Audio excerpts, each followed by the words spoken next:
মূল্যবান উইকেট নিলেও শেষ ওভারে খরচে তানজিম হাসান সাকিব, গায়ানার হার। কোন দুই দল যাবে ফাইনালে? দেখুন সর্বশেষ পয়েন্ট টেবিল। গায়ানা অ্যামাজন ওয়ারিয়র্সের জার্সিতে শুরুটা ভালোই করেছিলেন তানজিম হাসান সাকিব, তবে দ্বিতীয় ম্যাচে কিছুটা খেই হারিয়েছে এই পেসার।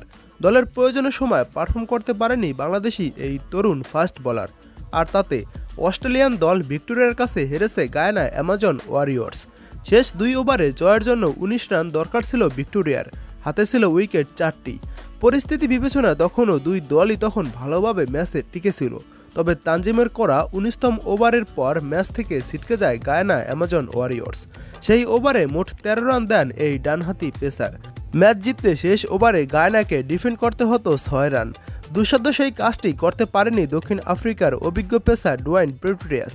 3 বল হাতে রেখে 6 উইকেটে ম্যাচ জিতে নেন ভিক্টোরিয়া। প্রথমবারের মতো অনুষ্ঠিত এই গ্লোবাল সুপার লিগে মোট 5টি দল অংশগ্রহণ করেছে। এখান থেকে 2টি দল সরাসরি ফাইনালে জায়গা করে নেবে পয়েন্ট তালিকা অনুযায়ী।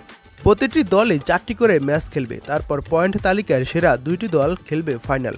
এক নজরে দেখুন পয়েন্ট তালিকা। 1 নম্বরে রয়েছে ভিক্টোরিয়া।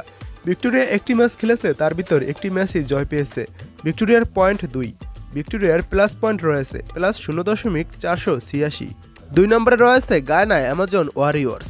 তারা 2টি ম্যাচ খেলে একটি ম্যাচে জয় পেয়েছে এবং একটি ম্যাচ হেরেছে। গায়ানার পয়েন্ট রয়েছে 2। গায়ানার প্লাস পয়েন্ট রয়েছে প্লাস 0.293। 3 নম্বরে রয়েছে হ্যাম্পশায়ার।